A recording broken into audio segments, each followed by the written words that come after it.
a select few of 100 people out of probably 150 who wanted to be here tonight. So you can count yourself extremely lucky. You are the dedicated people that called early and got your tickets. So congratulations to you.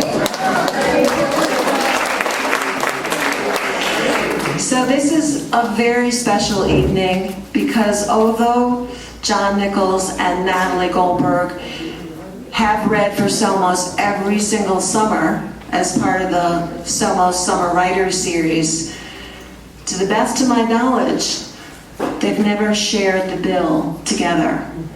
So it's tonight a historic occasion.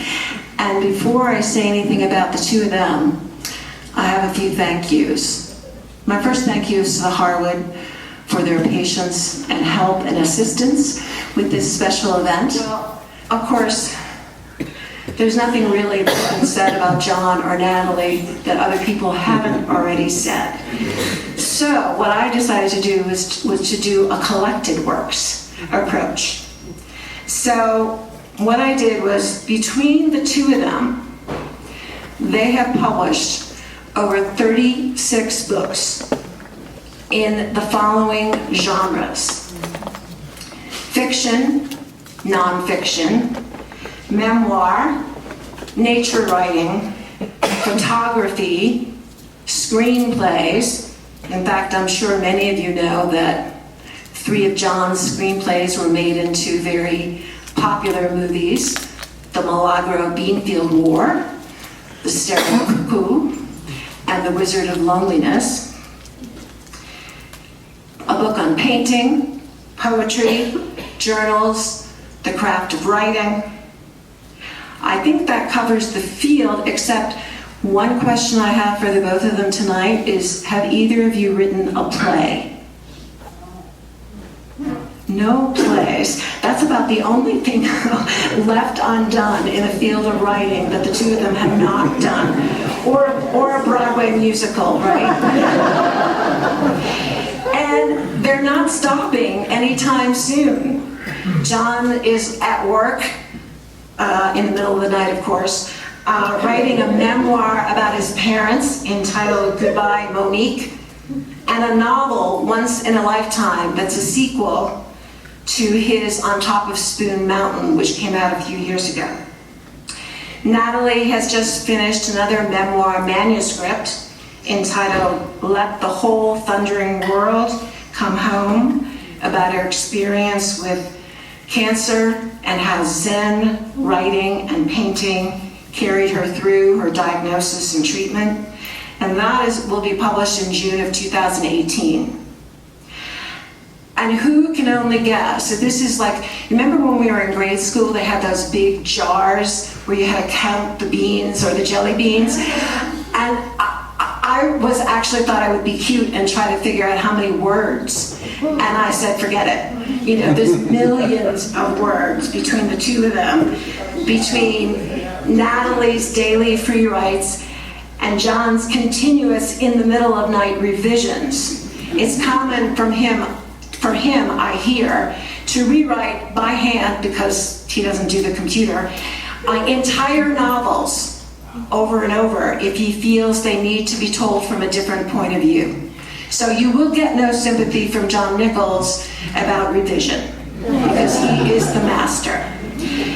The two of them, John, who's lived here in Taos since 1969, and Natalie, who started living here in a teepee on the side of Llama Mountain in the early 1970s, have both given so much to Taos and the writing community.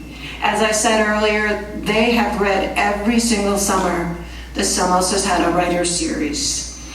And I personally believe that the two of them are responsible, in very large part, with homage, of course, to Mabel Dodge Lujan and D.H. Lawrence. I believe that John and Natalie are responsible for the plethora of writers in the Taos community because of their example, their publications, their readings, their talks, and and in John's case, his voice, his singing voice and his playing. And of course, the power and the pathos of their words, which has resulted in their well-earned respect and success. They are living proof of the axiom, writers write. With heartfelt thanks and appreciation from all of us who have been inspired, encouraged, challenged, and supported over these many decades. Thank you. I verbally live.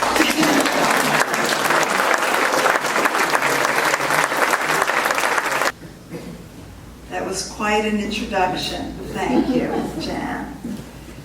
I don't know if I can stand up to that. I'm wondering, before we start, because I realize so many people, I whispered to John, I probably don't know a lot of people here because a lot of my friends in Taos would never have it together enough to call in to get tickets. So I don't know how many, I see Sonny and Brian. And Sean and Tanya. Sean and Tanya, yeah. How many of you write? How many of you would like to write? Okay. Well, I'm gonna, I just finished this manuscript yesterday. I did the final edits and it's off. And I thought, great, I'm free now. And I actually, this morning, I came in last night. I climbed Visadero early in the morning. And then I went swimming at the John Donne, the bridge. I wore my river shoes and hiked up and then floated down and kept doing that. And thinking I was free. And then just before I got here, I looked at my email and my editor said, very good, but. And she gave me a list of things she wants me to figure out. And she said, could you have it done by Monday? So you never get done, it seems. But I want to tell you that it was raining the second time I came down the river. And I decided to go anyway because there was no lightning and thunder. And the rain, you realize that no matter what angle a drop comes from, it creates a perfect circle.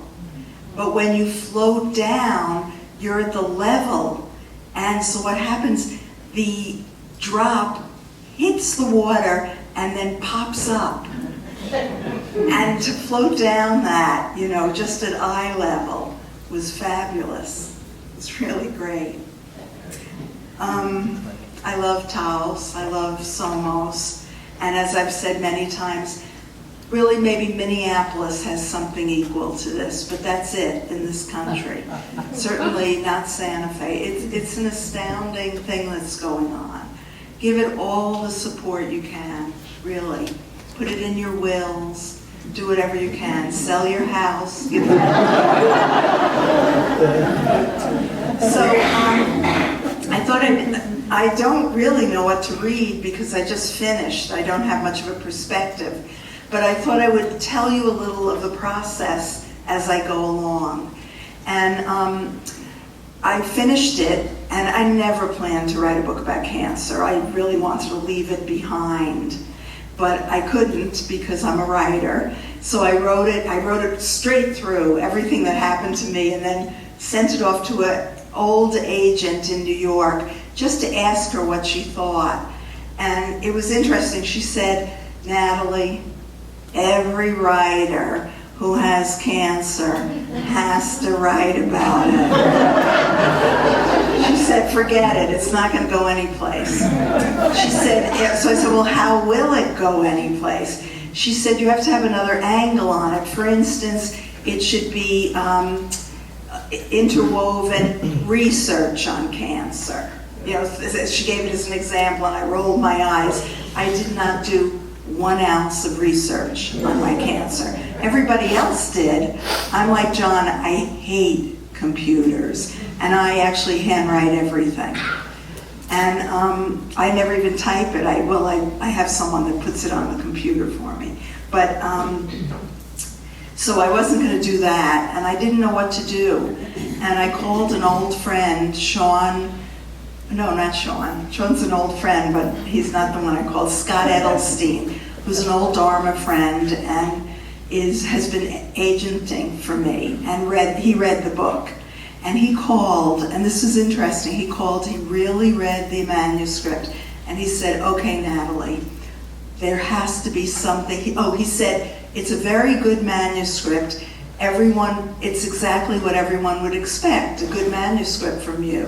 He said, now we have to make the unexpected. He said, okay, let's think. And now the old agent just threw out something. Scott we had a long conversation. He said, that's integral about it, that's unusual, that we can build? Well, and then we realized what was unusual was a month into my cancer, my partner, Yu Quan, who's Chinese, she got cancer. I mean, it was terrible, but it was useful for my book. And that's all that ultimately matters. So I wrote tons about her and about China, because she's from China, and I built it that way. And then I said, Scott, I always go all my life, any writer or painter I love, I'll travel any place, I go to visit their grave, and also sometimes where they lived. I said, do you think I could put that in too? He said, great idea. So I also put that in. So what I'm saying now is I layered it. I had the main story, but then I layered it. And I hadn't looked at it in a year because it took a year to sell it, and I never wanted to see it again. And it sold, and I had to look at it again. I really like it, which is unusual. I don't know about John, but it's hard to like your own work. You always think, I should have done this. And I'm sure as I read, I'm going to think, hey, what did you say here? So anyway, I pulled out a few short things, and it's not chronological or anything. I'll have to fill in a little. But I'm going to give you the beginning, the opening, how I found out I had cancer. And that's just a few pages. I arrived early to a book signing for my new novel. It was 1995. I was sitting in the Taos bookshop chatting with Barbara Zaring, who had painted the cover to my book. 2 young women poured through the door. They had just attended a palm reading workshop and were full of exuberant knowledge. One took my friend's bony hand. You have a happy marriage. My friend bobbed her head up and down. And creative work. Then they enumerated more details I knew to be true. I was impressed. My turn. The one with long red hair glanced down at my knuckles and tapered small fingers. You were very sick. The other woman confirmed it. They didn't even turn my hand over to see my palm. I pulled away and tucked my hands under the table. The shadow of that long ago dark omen was now stepping forward. Your doctor called and left a message. Yu Quan sat across from me. I had just finished a writing retreat in Rhinebeck, New York, where I luxuriated in many afternoons telling stories to my friend Wendy on the white porch of our bunk-like rooms. Yu Quan, my new girlfriend, lived in the city and came up to meet me before heading to a friend's house for the weekend. While she stayed in Rhinebeck, I planned to go to her city apartment. We had just sat down at an outdoor cafe. My doctor? Why would she call? She said to call her back. She handed me her phone. I dialed. I waited for the doctor to get on the line. My lunch arrived, pizza with figs and mozzarella, and I began eating. Eventually, the doctor picked up her call and with no pleasantries said, there are indications you have chronic lymphocytic leukemia. Leukemia. I managed to hear that word. I also heard the word death. They're doing further tests to verify it, she explained. I wanted to finish the pizza and enjoy the short time I had with Yu Quan before I dropped her off. But my tongue kept running over her words like they were a sore tooth. I cannot have leukemia. I don't even know for sure what it is. I drove that night down the Sawmill River Parkway to Henry Hudson Parkway, made some wrong turns, and found myself in the middle of a tough area of the Bronx, almost out of gas.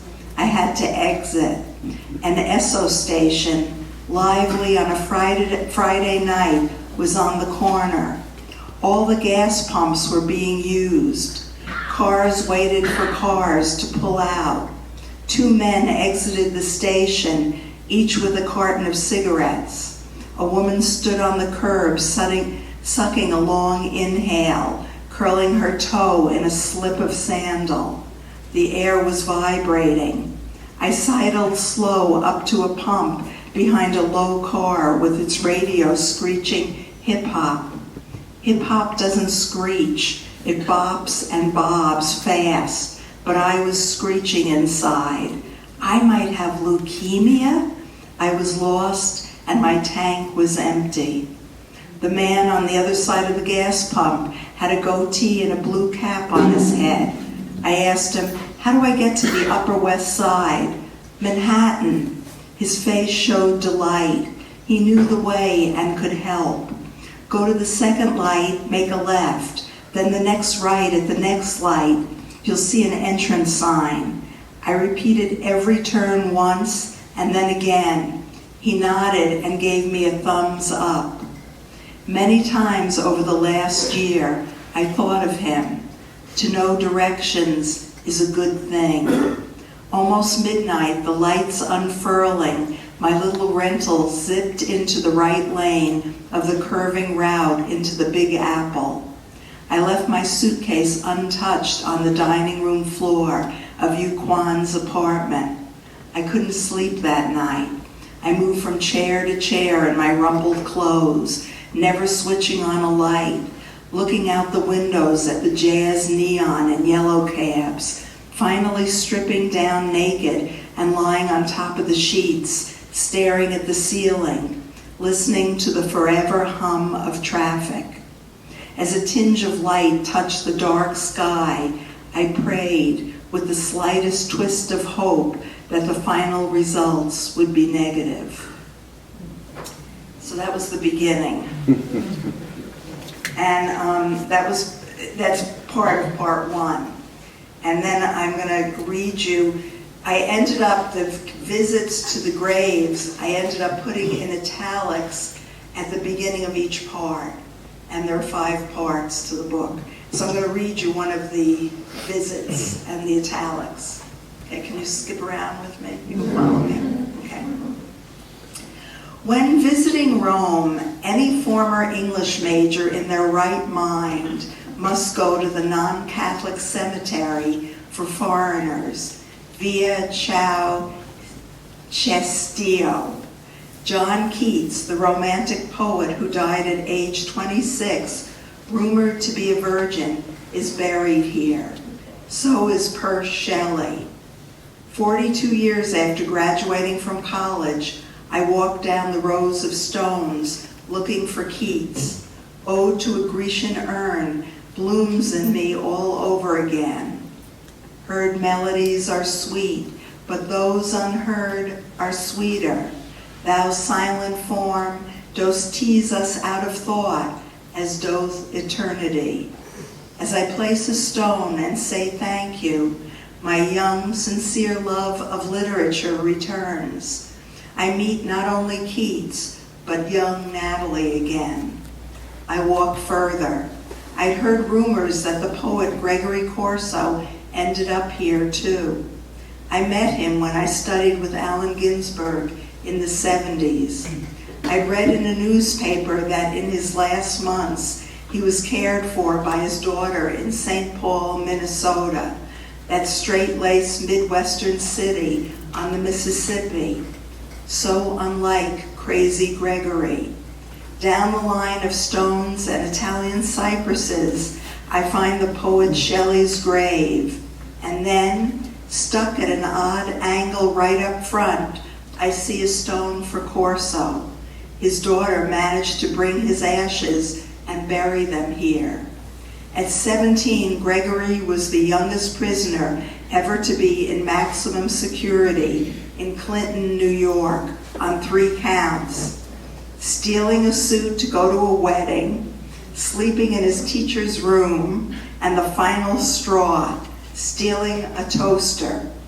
The previous inhabitant in the cell was the mafioso Lucky Luciano, who also showed the Allies a way into Italy through Sicily. Luciano had left all his books behind. In that cell, Corso discovered Shelley.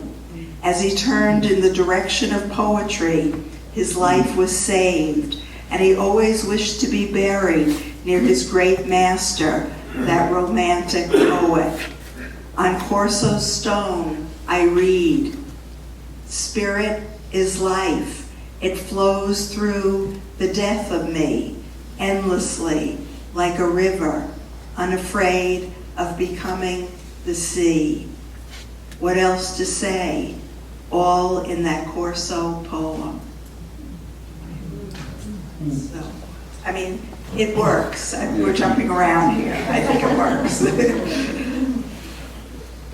So then, I didn't know what to do, so I'll tell you very quickly. I had to deal with having cancer, which I avoided for 6 months, made believe I didn't have it. And then finally, I couldn't avoid it anymore.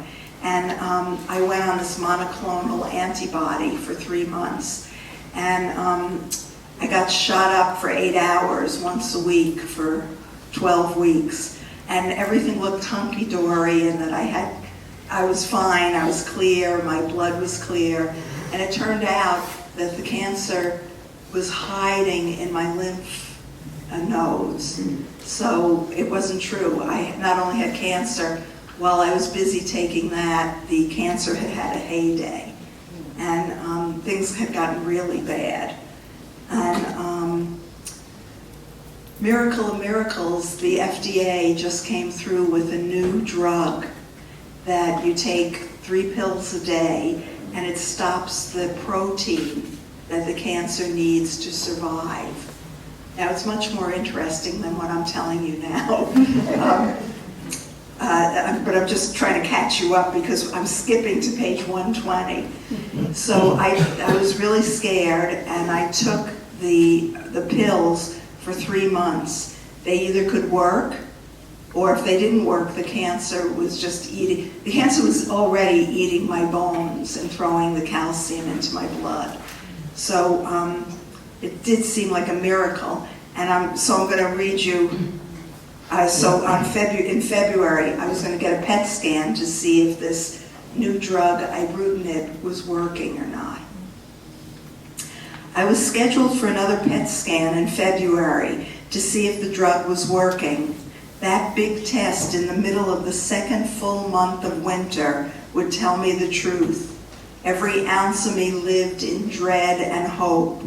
I fantasized endlessly what I would do if I was clear, how I would get in my old car, the one I loved, the Navy Volvo station wagon with wide seats and turbo engine. I would travel the empty, boundless Midwest, stopping in small, lost, sometimes suspicious towns. These would be dark American places where my Jewish genes were not allowed, but places that mirrored my own boundless emptiness. I also imagined showing you Kwan, Big Sur, driving down along the high cliffs at the edge of the Pacific, the big water stretching to Japan, where I also planned to go and follow the trail of Basho, the great 17th century haiku writer. Oh, I had plans. Over to Paris, gaze again at Monet's white water lilies, drink hot chocolate at Le Deux Magot, come back to the States and follow the rough coast of Maine, go again to Grandma and Grandpa's graves in Elmont, New York, drive to the tip of Long Island and swim in the brown Atlantic, go to Canio's, the poetry bookstore in Sag Harbor, where they sell poetry books by Mr. Clementi, my 9th grade English teacher. I wanted to see the Chicago Art Institute, eat at Detroit's Greek restaurants, for the first time behold Birmingham's Civil Rights Memorial, go to the Phillips Collection in D.C., then over to Fort Worth's Water Park, the hamburger shop on the corner with the red checkered tablecloths, visit again the city's 3 art museums, right in a row on the same street.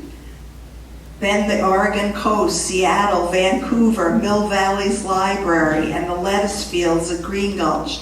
I wanted to spread my no-cancer arms over the whole universe. I would abruptly stop those rolling thoughts. I didn't know what the results would be.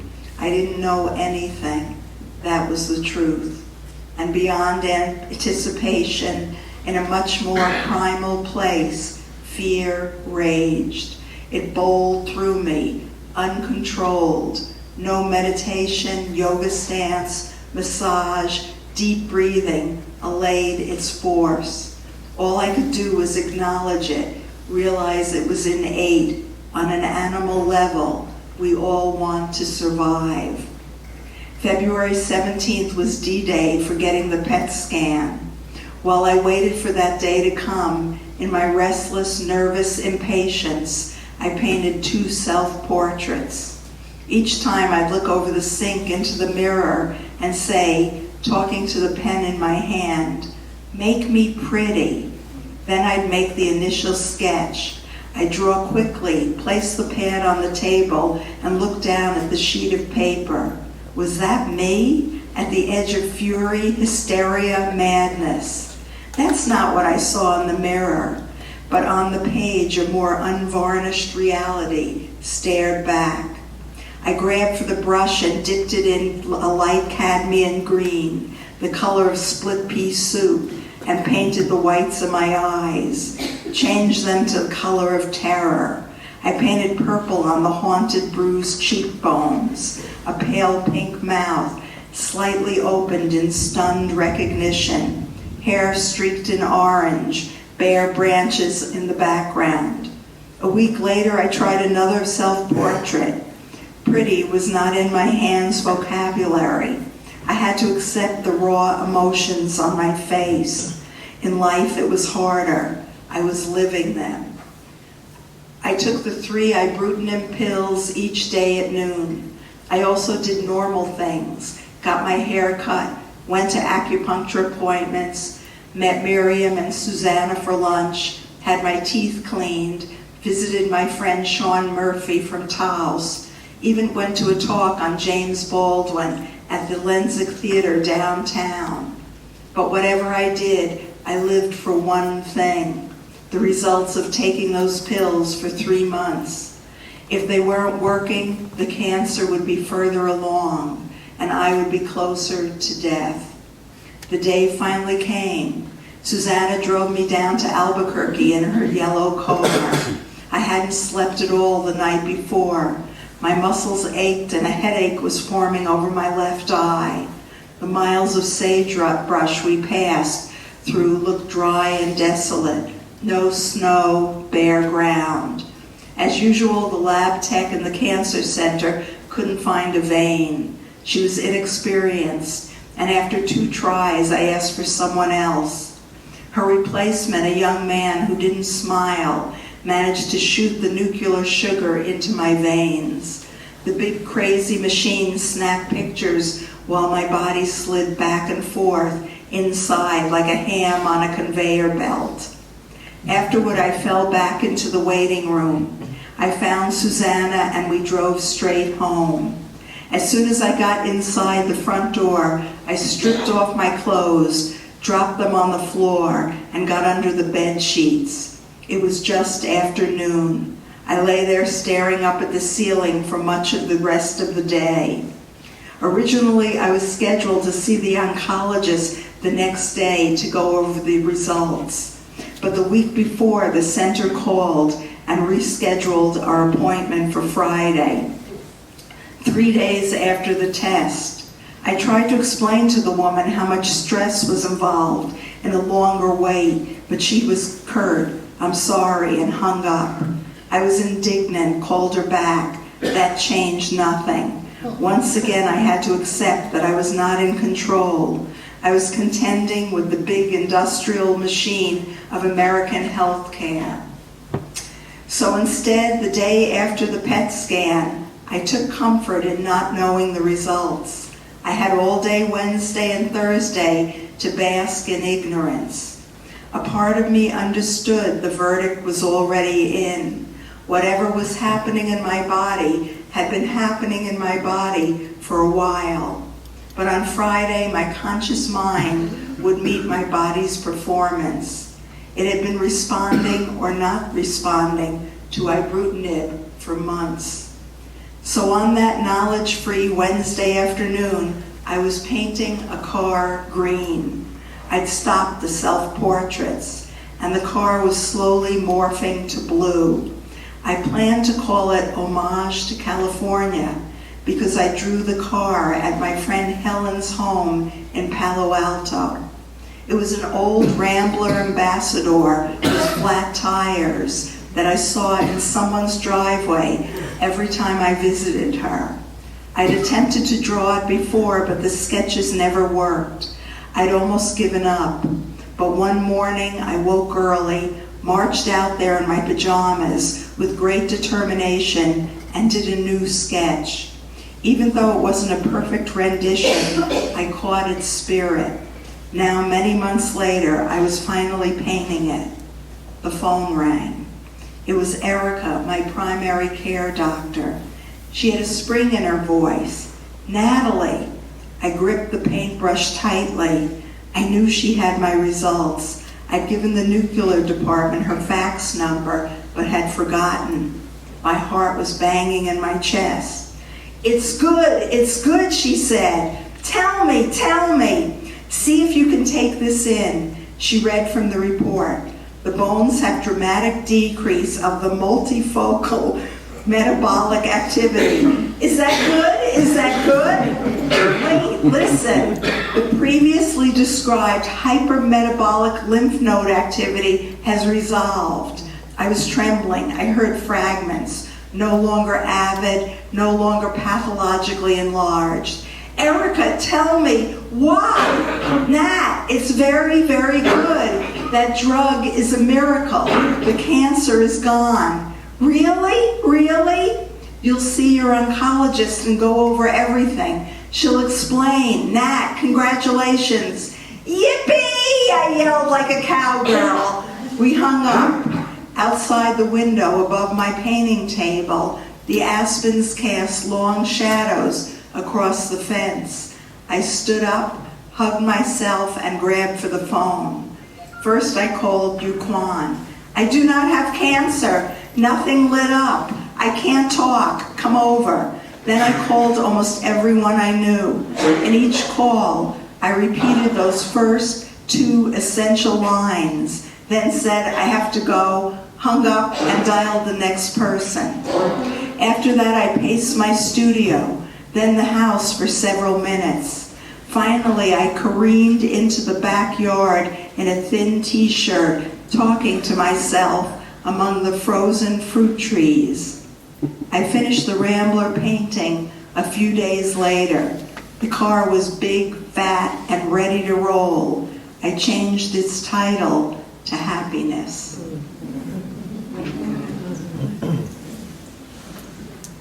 So,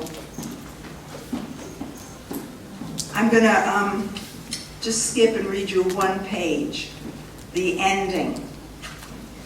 This is the other thing I forgot to tell you, that we figured out, if you want to publish a book, we figured out that how did Natalie, and I think Jan referred to it, how did I carry myself through those months?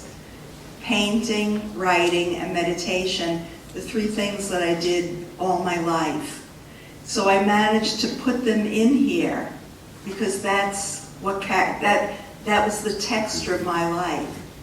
So I had the wonderful time to write about painting and the portraits that I did, which really helped me while I had cancer. I found out that in the middle of cancer, cancer doesn't have to be the center of the universe, that the world is very big. Now, it sounds like some great victory, but I have to tell you, and it's in the book, I have chronic lymphocytic leukemia. So eventually, cancer is like a cockroach that will figure its way around, will get to eat the poison, will eventually figure a way around the ibrutinib, and it'll come back. So I have to keep dealing with it. I'm telling you that just that you don't think I'm going to live for 150, because that last chapter sounds like I was. So I'm going to read you the afterword, okay? It's 1 page, and another one in italics. Of all the painters I love, Pierre Bonnard is my secret favorite, the one I catch out of the corner of my eye, acknowledge again and again. You cannot stamp his work into memory. Instead, his paintings move through you in waves, color on color on color. I have seen the same sentiment in interviews with other painters. When you asked about their influences, they name a few. Then the interviewer mentions Bonnard. Oh, yes, yes, of course him, the painter says. A few weeks after he finally married Marthe, his longtime muse, Renee Monciati, his live model and mistress, committed suicide. For years afterward, he painted Marthe at Bath, often in a deep tub of water. Though the paintings are beautiful, they also look haunted, like someone reclining in a sarcophagus.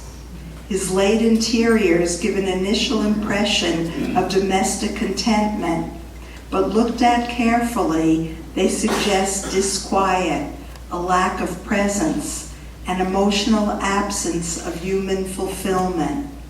Bonnard was silently grieving through the medium of paint.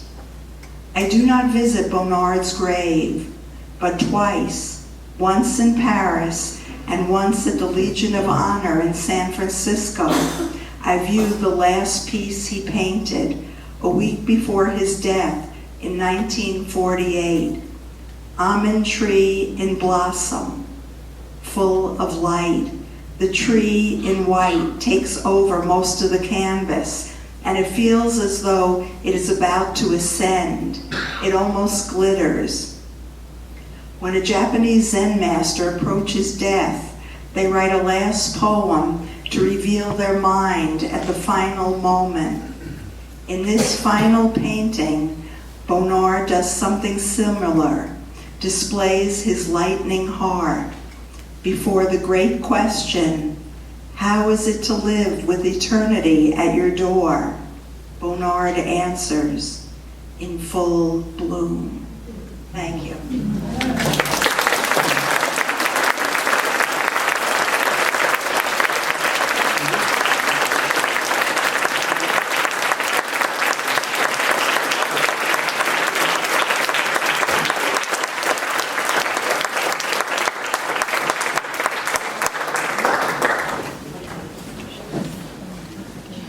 So for all of us, thank you, Natalie. Both for John and for Natalie, this is an example of how writers take life and make art, whether it's fiction or nonfiction. So let's give her a round, warm of applause again to Natalie.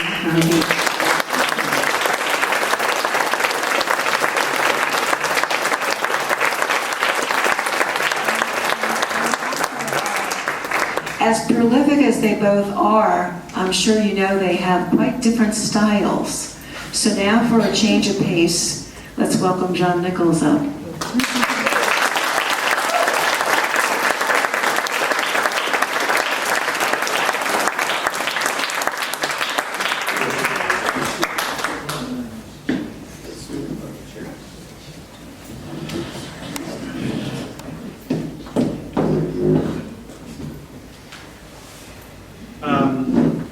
in 1963, I lived in New York City, and I played my guitar in the little dives on Bleecker and McDougal Street, and would go to Washington Square on Sundays and play around there.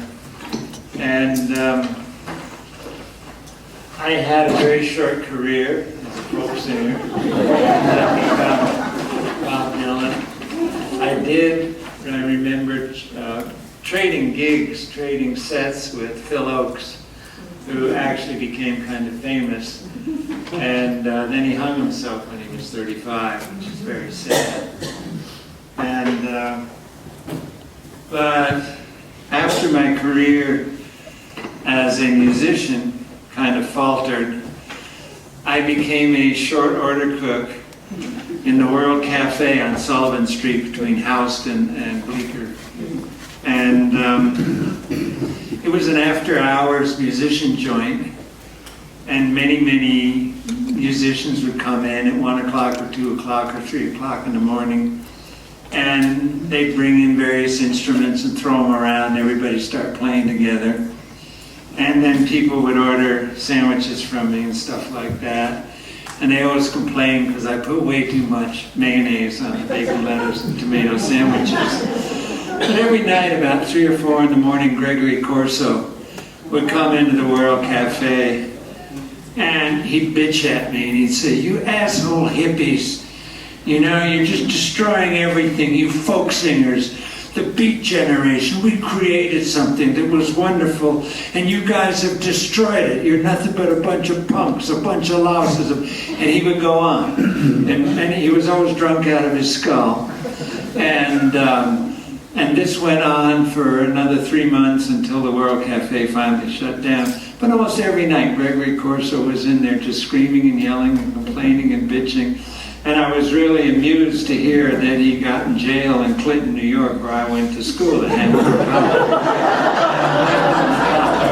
So that's something about Gregory Corso that I didn't know, that I was really happy to learn. In 1969, I moved to Taos, and during the 70s, maybe mid-70s or later, R.C. Gorman would always give me an invitation to come to his huge parties where all of Taos was there, 200 million people. The first one I went to, probably in 1976 or 77, the first person I met at the party was Gregory Corso. And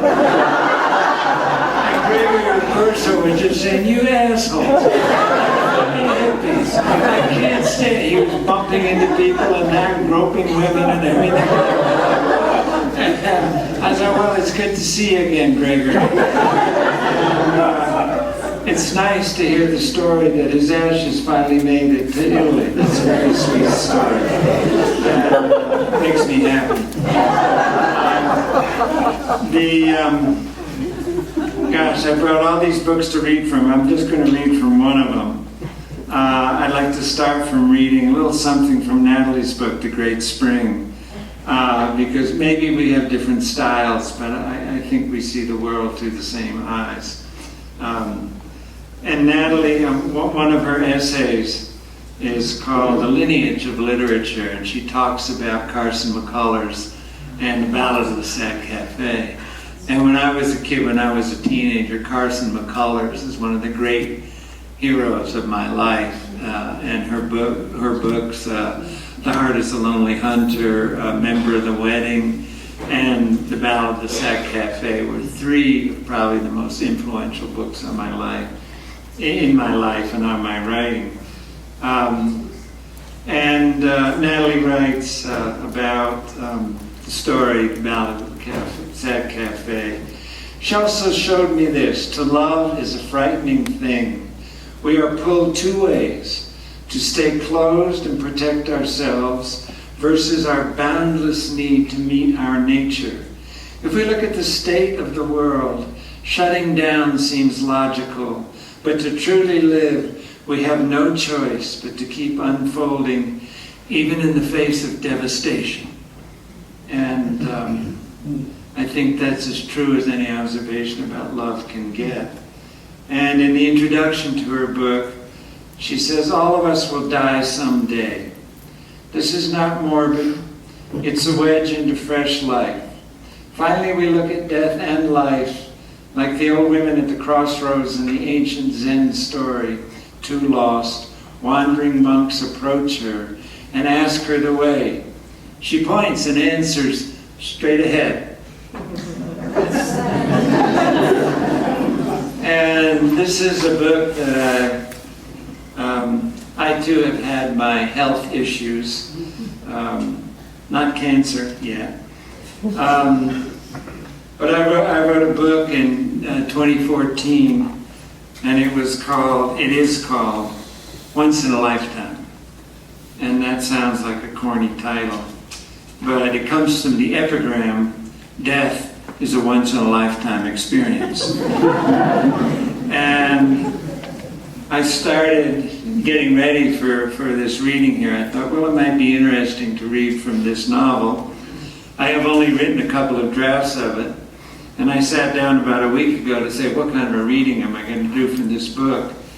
And I got about 2 pages into it, and I said, oh my God, this is probably the most puerile thing I've ever written.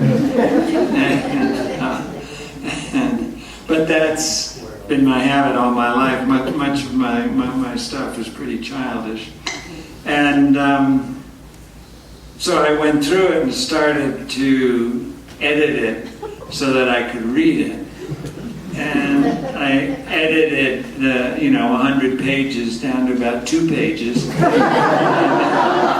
I thought that's a little... I once wrote a book called, in fact, On Top of Spoon Mountain.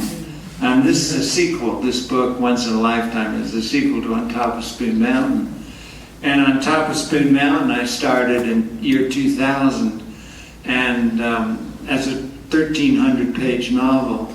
Then I cut it down to an 800-page novel. Then I cut it down to a 300-page novel. Then I cut it down to about an 80-page novella. And then I cut it down to a 24-page short story. And I sold it to Orion magazine for $1,000. And they printed it.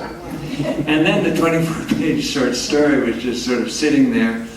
And one day I looked at it and I said, I wonder if I could make this a novella. And it became a novella. And then I sent it to New York with 2 other novellas.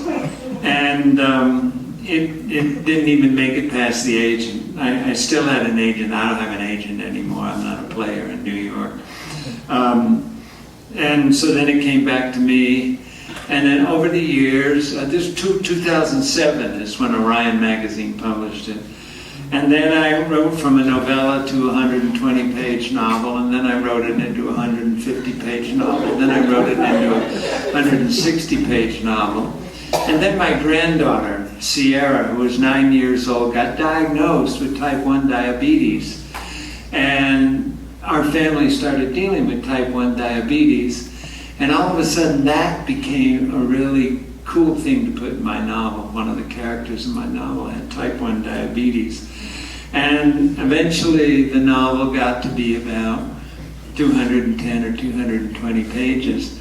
And University of New Mexico Press published it. And I was rewriting it right up until the presses started rolling. And editors and friends kept giving me advice and telling me stuff that helped me out. They had observations that were obvious that I'd missed. And anyway, my narrator of On Top of Spoon Mountain is a guy named Jonathan Kepler. And this is Jonathan Kepler during basically the last minute of his life. You were talking about Bernard. And he's lying in a hospital bed, intubated. Both his wrists are tied down onto his hospital gurney. He's got a feeding tube in his tummy. He's got IVs in each arm. And of course, there's a catheter up his penis so that he can pee into a Foley bag. And that's my cheerful start. See, Natalie and I are really on the same page. fact, I'm going to do both the forward and the afterward. So here goes nothing. I got a feeling this book will never be published, that I never will figure out how to write a book about this. But anyway, reading glasses, that's always... So, 1, 2, 3. The last girlfriend I ever had is a randy lass with a bawdy sense of humor, but you don't want to cross her much because then she'd light into you like a mean old alky in a bar fight. Her name is Sophie Lassiter. She's from Akron, Ohio, where she used to work at a tire factory there on the line, but that was long ago. Today she's 65 years and going on 38. She was a union maid, carried a lot of signs, spit on the scabs, even grabbed their hair during a few confrontations. Sophie is one of those hefty Slavic-type women with straggly blonde hair, missing one tooth, and built to last. Never got married, never had a kid, and from what I gather, she was always a magnet for trouble. She has a mouth on her like a great white shark and a serious lack of social boundaries and amenities. Sophie grew up on the tough side of town in a rough family and doesn't know how to be polite. She was born to attack, call her aggressive, call her assertive, call her blunt. She doesn't know how to kick back when things get overheated. Instead, she just rolls up the heavier artillery. She's union, born and bred, hates the capitalist system, and loves Mother Jones, Ida Tarbell, Angela Davis, pick an articulate female agitator. I forgot to say this whole thing is stream of consciousness. This is what he's thinking. Sophie is the opposite of neutral. She's a really opinionated human being. But if she shifts into full attack mode, you need to just pull down your visor and hit her with your baton, or run for your life. I've always preferred the latter because then at least I have a fighting chance. The thing is, though, her other side is like a vaudeville comedian with an uproarious Randy shtick. I Love Lucy meets Red Fox. After just one margarita, Sophie's the funniest person I ever met in my life. People are always telling her, you should be on stage, Sophie, you should go on television. I could picture her in a sitcom like on Roseanne. She'd go over big in England on Monty Python or Are You Being Served? Get Sophie wound up, she can rap like Robin Williams or Chris Rock or Kathy Griffin. Sophie would have hung up the severed head of Donald Trump, but she never would have apologized for it. She's been to England, she's been to Amsterdam, she's hitchhiked all over Europe. She once harvested grapes in Thailand, spent a summer as a cook for an expedition of biologists studying macaque monkeys on Sulawesi. Her stories about fighting off truckers and seducing Malaysian beach boys are hilarious. She used to cook me monster shrimps and garlic and onions while babbling about the temples at Angkor Wat, the Folie Bergère, or her hatred of Spanish bullfights. She's the only woman I've ever met who ran in front of the bulls in Pamplona. I don't know how she got from Akron to Pamplona or Sulawesi or Cambodia. Sophie has always been vague on the details, yet I know she has actually been there and done that. I just don't know how or why. Sophie is like that typhoon that destroyed Tacloban in the Philippines recently. She's an unrepentant force of nature. You know she has a checkered past, but most of it's a mystery. You also suspect that parts of her past might be heroic. If only she'd shut up long enough for you to admire her. One of her brothers is a cop, another drives a taxi, a third is a fireman, a fourth was gay and died of AIDS in 2008, a fifth got killed way back in Vietnam, a sixth is a Catholic priest, and her sister ran an escort service in Columbus that earned most of its nut during the Ohio State football season. Her sister's name is Gloria. Their parents were Catholics. Her father was a teamster who drove beer trucks between Cleveland and Gary, Indiana. He died of lung cancer at 58. Her mother was an alcoholic piano teacher, bipolar, and she wielded the strap in the family. Sophie hates her sister Gloria because, get this, Gloria's a tramp. The two girls were forced by mom to attend Catholic schools where the nuns hit them with paddles and swore they were headed for hellfire and damnation. Sophie claims Gloria fulfilled that destiny, but I don't understand the animosity. Thing is, though, Sophie's a prude. You couldn't tell that from screwing her because it's very evident in Sophie's bed that you're not boffing a neophyte. John knows she's had a bunch of boyfriends, but she actually still thinks sex is sacred, like you're supposed to be in love or something before you take off your panties. That's fair enough, and I admit I've always felt pretty much the same way. I never have had a one-night stand in my life, and I could not muster an erection unless I felt really connected to the object of my desire. Pure, unadulterated lust isn't all it's cracked up to be, although I'll wager it's way ahead of whatever's in second place. Sophie's brothers, Gary, Marvin, Joe, Jimmy, Kenneth, and Bobby, were never forced to attend church. Half of them, except for the dead ones, are potheads. The other half are boozers, except for Gary the cop, who's a regular at AA meetings in Akron. He and his wife Sissy have 2 boys, Mark and Monroe, and a daughter with Down syndrome, Kimmy. Sophie has a deep fondness for Kimmy, who she says is the only person in her family she can relate to. Kimmy is the only non-lunatic among us. When Sophie's mother died of liver cancer, Sophie didn't even go back for the funeral.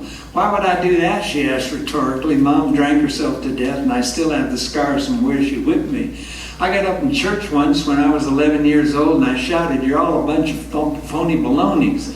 That went over like a lead balloon. With Mom, I never heard the end of it. She was one of those mamas you want to throw off a train.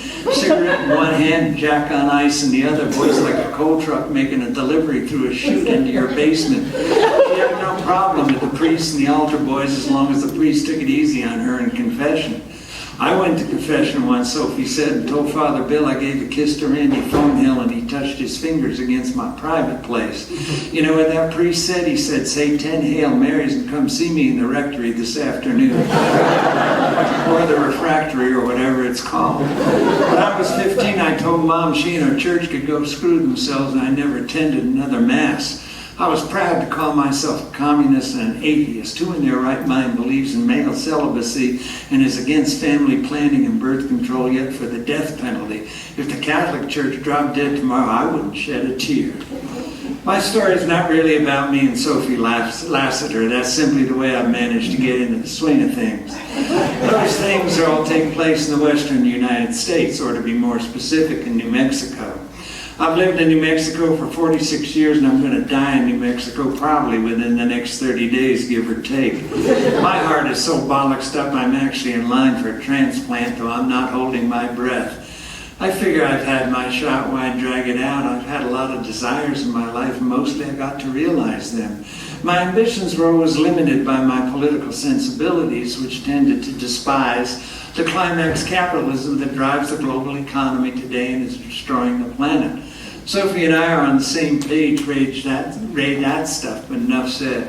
2, I've protested every war we've ever fought since Vietnam, and a bunch of them we fought before Vietnam that I didn't learn about until later. I'm not talking World War II, I'm talking Greece, Lebanon, Iran, Guatemala, Nicaragua, Haiti, Dominican Republic, Grenada, Panama, and so forth. Don't get me started. For a person like me, it's all water over the dam now because I'm on the way out. I promised myself when I was really young not to lie on my deathbed cursing U.S. imperialism. I had better things to think about. When you know your time is very limited, you don't want to waste it berating the way the world has always been. If you do that, you're just carrying coals to Newcastle. Me, I want to savor all the best things that happened to me over the last 75 years. That's right, I'm 75 years old. If you tried to tell me, hey, that's not old, 75 is the new 50, I'd punch you the fuck out. I tried to anyway.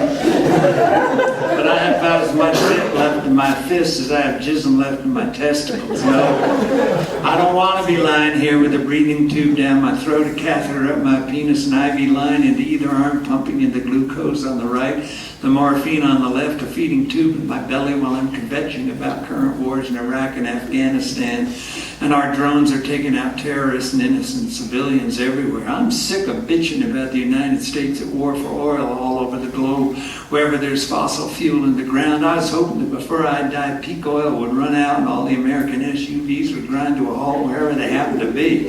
No such luck, however. While I'm lying here feeling sorry for myself, the beat goes on. Life is inexorable, always has been, always will be. Put that in your pipe and smoke it. But I'd rather lie in bed basically or to combat, cupping my testicles and my little shriveled penis in my right hand while I think about Sophie Lassiter and all the other girls and women I've loved. What else are you supposed to do on your deathbed? Mull over the equation to Einstein's theory of relativity? There's no point anymore. Time has run out. Are you supposed to lie there cursing Dick Cheney or wondering if Kobe Bryant will retire from the Lakers? I don't think so, girlfriend. For my final act to be an orgasm, I wish the hospital had a lending library of porn videos for people like me in my straits. Sophie Lassiter gets a medal because these last years I was no spring chicken, and it took 2 of those little blue pills just to get me through the turnstiles into her ballpark. In bed, Sophie likes the sexual teasing and taunting that's sarcastic and sardonic. Do you like this, baby? Are you getting cross-eyed? Do you want to marry me? You have to watch out because she's always sneaking in queries like the last one, wolves disguised in sheep's clothing, pretending to be cavalier and jokey when she's deadly serious. Sophie titters with sarcastic amusement. Do you want to marry me? Don't try to think of a clever riposte, just stampede toward the nearest exit. With some people, no query is innocent. You have to remember always that she's on a mission to subdue you, take over your checking account, control your life, then destroy it and stomp all over your corpse after taking your heart out and eating it while it's still beating. And then she'll steal your Social Security payments and steal your house from your children. Even though she hates marriage, even though she considers marriage to be the enslavement of women, I don't trust Sophie one iota. I suppose that's what makes her interesting. She's a complicated and amusing grifter. Being with her is like swimming with venomous sea snakes off the Great Barrier Reef of Australia. Aren't they beautiful? Aren't they sinuous? Isn't it exquisite how the sun sparkles off their colorful scales? Sophie always turns out the overhead light and puts a candle on the bedside table, another candle on the windowsill, and a third candle on the top of her dresser. She's into creating the mood. Sophie likes a bit of soft music in the background, although sometimes she'll put on that rackety, fiddle-crazy, clog-dancing Celtic music that I abhor. She couldn't have picked up that weirdo stuff on the line in Akron, Ohio.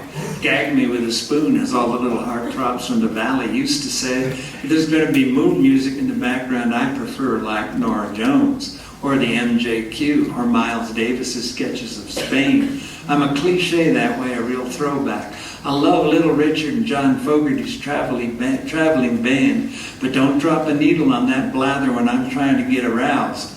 At my age, it's not exactly a piece of cake to stagger into the arena and try to slay a bunch of lions when all I can do is barely mutter meow.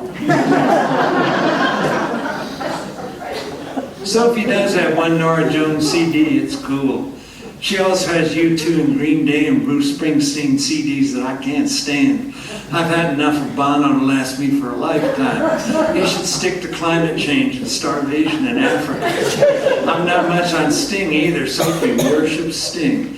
She worships all those people like Coldplay and the psycho-Islamic artist formerly known as Cat Stevens. Myself, I can't be bothered. I cut my musical teeth on Debbie Reynolds, Eddie Fisher, Patti Page, and Frank Sinatra. That is, until 1950s, rock and roll changed my life completely. Chuck Berry, Little Richard, Fat Domino, Elvis Presley. Sad to say, the Beatles were after my time.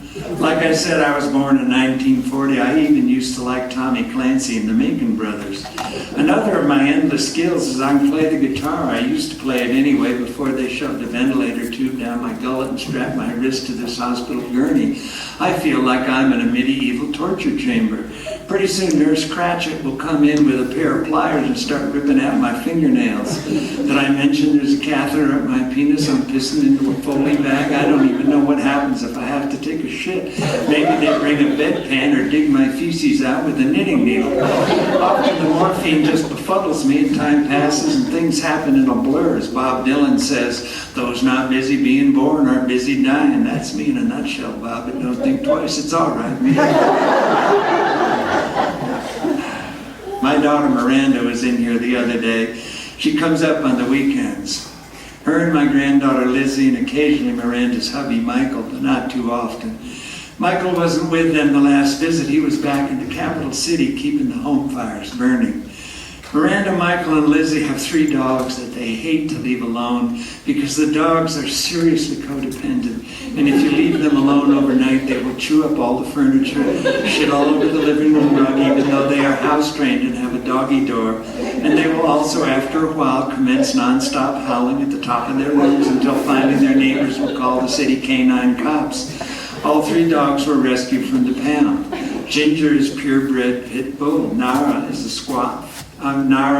is a pit bull with a little shepherd mixed in, and Benzo is a squat, fat, beagle dachshund blend about the size of a 2-pound trout, yet he is the alpha male with those 2 huge girls who are as rambunctious as the performers in a Jackass movie and just as stupid. Yet the trio is also the sweetest psychopathic bumblers you'll ever meet, while Benzo herds them around the house, snarling and barking like Mini-Me from those Austin Powers films.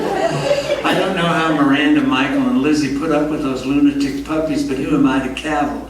Nara, Ginger, and Benzo never get punished for their peccadillos. Miranda doesn't believe in traumatizing your pets with angry vocal recriminations or a sharp slap with a folded newspaper on their noses. Michael always follows his wife's example because the shortest distance between 2 points is Miranda's way or the highway. Lizzie loves all 3 dogs more than life itself, but she keeps the door to her room locked at all times when she isn't home. And when she is home and in her room studying, dancing flamenco, listening to Jay-Z or Eminem, or practicing her snare drum, all 3 dogs might stand in the doorway peering in at her, but they never take even 1 step over the threshold, because if they do, Lizzie will yell, "Stop right there, you trespassers!" And believe me, they stop right there. I'll give Benzo a hearty cuff on the back of his brainless head if he won't quit humping my leg. But I always look around first to make sure none of the other family members are looking. When I cuff him, Benzo squeals like a pig that's just had his throat slit. And if Miranda's within 5 miles of the house, her dining room chandelier will fall on my head. They were each sitting in a chair on the right side of my hospital bed, Miranda and Lizzie. Miranda's a handsome woman. She has aged gracefully. How old is she now? 42, 45? Facts pulse in and out of focus. I'm not exactly sure, am I? I get confused sometimes. Miranda had a bright flowered bandana on her head. Her hair is cut pretty short. As a nurse, she likes to keep it that way. She had on a pretty lavender blouse and corduroy slacks. Lizzie is 17 and she's taller than Miranda. Her hair is curly and sort of all over the place. She had on a pink headband, the kind she wears playing basketball. Her specially tinted glasses sort of give her the aura of a movie star. Lizzie's face isn't particularly pretty, but it's really alert and intelligent and alive.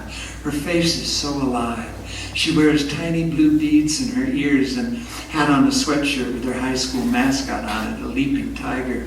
And she had a pair of those long shorts that come down to your knees and a pair of sneakers. She doesn't wear a watch or bracelets or have a ring or anything. The thing about her is she looks original. Lizzie has always been original. When she dances flamenco, she can be fierce or very graceful.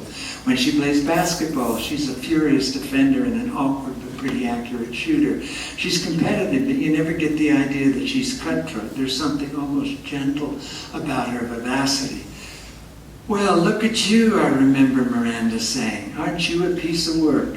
You're supposed to be dead and up on Spoon Mountain being pecked clean by ravens, gray jays, clocks, nutcrackers, coyotes, and weasels, black bears, and carrion beetles, but look at you instead. Aren't you a sight for sore eyes, Dad, all trussed up and hooked to the machines and machinations of Megadeth?" She reached forward and grasped my hand. "The way I figured, Dad, is why you've had it. You flaunted it," she said. "I'm sorry you can't talk back to us. It must be killing you not to be cracking jokes and working with the nurses. We think maybe the tube can come out in a couple of days. Maybe you'll be able to eat again. I don't know. We just have to wait a little bit and see what happens." All this time she's looking into my eyes and I'm looking into her eyes, and it's all okay. You know what I mean? There were periods in my life when you wouldn't have laid a $5 bet on the proposition that Miranda and I'd be talking to each other at the end of my life, but here we are. We made it through all the tempests, all my petty disasters and self-destructions, all my marriages, all my Waterloos. Here we are still holding hands, still in love with each other. But neither of us is big on smarm, corn pone. We don't like maudlin. As far as Miranda's concerned, when we die, we die. That's just how it is, and everybody, even family, is included. At the end of every life, there is the end of every life, period. Learn to live with it. We aren't religious, we aren't mystical, we aren't Buddhists or anything else. We don't believe our souls are immortal. I tried to teach my kids to believe in nature, life as it is in real life. Swallows catching mosquitoes above the water, black bears digging up osha roots. I remember when I wanted to climb Spoon Mountain with Ben and Miranda on my 65th birthday. Wasn't that a wacky debacle? The book I wrote about it is called On Top of Spoon Mountain. Read On Top of Spoon Mountain. Read it if you want to know what happened. I hear it was a bestseller in Haiti and Croatia. After that crazy 65th birthday day, I got back in shape and began to climb in the high country again on a regular basis. My swan song in the mountains lasted 4 more years, but weren't they wonderful years? Age 66 through to 72. When Lizzie was 12, she climbed up to Gallegos Lake with me on several occasions. When she was 13, we climbed Spoon Mountain together all the way to the top. After that, when she got her license, Lizzie would drive up alone to visit me, and up into the forest we'd traipse, up into the rock piles and the subalpine marshes we would go. I don't remember how often, but it was often enough. Up in the mountains, Lizzie wasn't much of a talker because she's so busy looking at things. I explained the flowers, the trees, the different birds, the field mice and weasels. We set up a tripod and watched the bighorn sheep through my spotting scope, just like I used to do with her mom and her Uncle Ben when they were kids. Lizzie took notes. She wrote essays about the wild country for some of her classes. We took photographs and printed them out from my computer, her computer. Lizzie loves taking pictures. She's also in her high school's photography club. Lizzie takes part in all these activities, but she never seems frantic. She seems to be at a period in her life where she is on a truly even keel. She's funny and enthusiastic and gets all excited about stuff. But to me, she seems amazingly mature. Miranda tells me, "Don't go overboard, Dad, it's all a front." She's a soup of adolescent female hormones, but when she's with you, she pretends to be in control. It's her way of trying to neutralize your totally gonzo dysfunctionality. When I climb in the mountains with Sophie Lassiter, it's like hiking with Crazy Eddie, the guy I mention in all my books, who does manic used car commercials on TV, shouting out his nonstop riffs at 1,000 decibels. Pure gibberish. But he's my man, as American as apple pie. Sophie loves the mountains, and she loves the wildlife, and she loves being up high. In fact, she's awed by the wilderness and its botany and its wildlife. And she has a decent camera and takes really good pictures, but she can't seem to stop talking.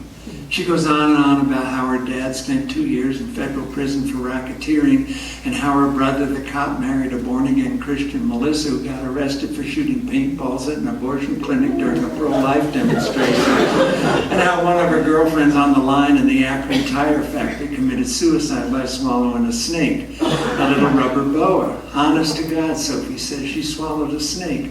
It was in all the papers. How many people a year do you figure all around the planet commit suicide by swallowing a snake? Lizzie and I like to feed organic raisins to the gray jays. The jays are very aggressive. They drift out of the trees and land right on your fingertips. They stare you straight in the eye just to make sure you're not going to mess with them. Then they peck up the raisins and fly away. Lizzie and I have never had an issue about feeding the gray jays. But with Sophie, there has to be an issue about feeding the gray jays. There has to be an issue about everything. Sophie is a contrarian.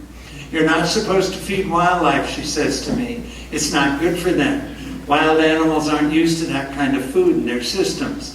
They'll become dependent on your raisins, and then when we're not around, they'll starve to death because they've grown accustomed to being fed by humans. By feeding them, you're killing them. Yes, you give them organic raisins, but other people will give them M&Ms and bits of Hershey bars and pieces of salami, and they'll screw up their digestive systems big time, and so forth ad infinitum. She's also liable to tell me how people have destroyed the macaque monkeys in Sulawesi by feeding them human foods, and then, when the monkeys get hooked and come close for more Frito Banditos, the humans kill the monkeys and eat them. I'm not quite sure how to follow her line of reasoning in this case, but I often choose not to make waves. I can answer Sophie 2 ways. I might say, shut up and feed the birds, Sophie, or don't feed the birds, I don't give a damn. Or my so-called rational brain might give it a shot. These birds are scavengers, Sophie. They are born to eat our raisins or to raid our camps for bits of bread, chips of Spam in the Pam. Anything up here dies. They and the other scavenger pick the bones clean in the day. These birds are called camp robbers and whiskey jacks. Where people are, these birds congregate. How they survive is by taking advantage of whatever food supply is available at any one time. So don't make a federal case out of it. Sophie's reply is usually, "You're such an asshole." And then as we climb up toward the Spoon Mountain summit, she goes into a glowering cafard, not another word for 2 hours. We just climb in silence, and frankly, I'm happy for the silence, except that it's so icy and so opposite of her jabbering that it's even more discomforting than the jabbering. So finally, I'll usually try to strike a truce by pointing out the bighorns over there, or noting that the fringed gentians are really beautiful in this marsh, or look, there's 2 weasels. And next thing I know, I'm listening to Sophie telling me how her brother, the priest, quit the priesthood to marry a prostitute, or how her mother once put Drano instead of sugar into her Irish coffee and almost died, or how driving through Texas once with a boyfriend who was an ex-branch Davidian, they came to a little town having a rattlesnake roundup, and she was thrown in jail for 48 hours for screaming at a snake-handling preacher that God would destroy him for brutalizing those poor helpless rattlesnakes. And then she threw an overripe pear from her sandwich bag at him that smashed against his forehead, knocking him and his snakes over backwards. So as a last resort, I'll just grab her, I'll kiss her, throw her down in the grass, the corn lilies, the shooting stars, and the gentians, rip open her blouse, pull out her tits from her bra, and suckle on them madly until she sews me off and unbuckles my belt, unzips my fly, and pries out my penis while the ravens are circling around in the blue sky above us, and the marmots are chirping from on top of their lookout rocks nearby, and I spill my seed with many energetic exclamations just about the time she twists and shouts, "Lord, have mercy," during her own spectacular orgasm. Then we just lie there panting, half undressed, covered in grass stains, muttering, "You son of a bitch. You fucking maniac, I hate you." And occasionally, ain't life wonderful? And both of us have to admit that that wrestling match was sure a whole lot of fun despite ourselves. Life doesn't get any better than this. We both know that I may be dead tomorrow, but I want my last words to be, "Hail, hail, rock and roll."